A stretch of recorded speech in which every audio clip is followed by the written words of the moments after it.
समस्त को नमस्कार।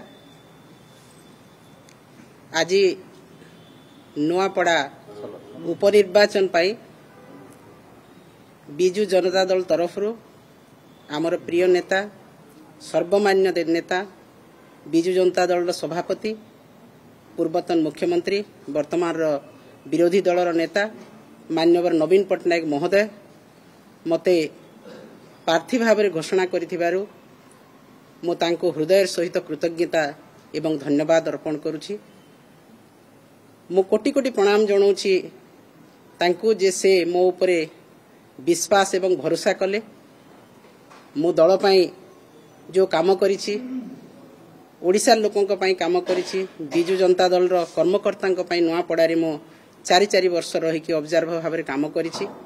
तेणु सेही दृष्टि मो उपरे भरोसा करके प्रार्थित्व आज घोषणा करिसंती मो कृतज्ञता जनाऊछि। एवं नुआपड़ा निर्वाचन मंडली रो समस्त नेतृमंडली आज उपस्थित अछंती एवं समस्त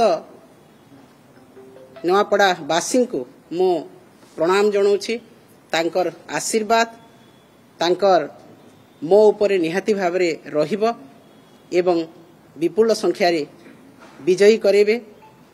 मो आज संकल्प नउछि आज दिनठू मो नुआपड़ा निर्वाचन मंडली रो परिवार रो सदस्य से माने समस्त मोर परिवार रो सदस्य नुआपड़ा वासींकर सुख दुख अभाव असुविधा समय रे प्रत्येक समय रे मो जीवन रो शेष निश्वास पर्यंत रहिबी तांकर सेवा करिबी। कारण मते मो नेता आज सेही निर्वाचन मंडली को समर्पी देइछंती।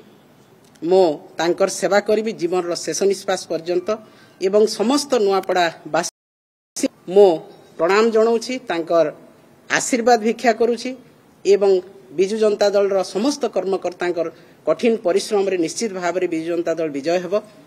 आज नुआपड़ा रे गोटे विचारधारा नीति आदर्श धर्म एवं न्याय युद्ध हेबो।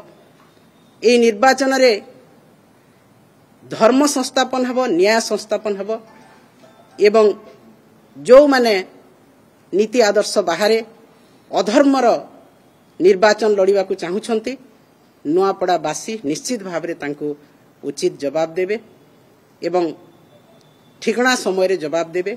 एहा ही आमे आशा विश्वास रखुछु। तेणु समस्त को मु पुणी थरे कृतज्ञता अर्पण करुछि।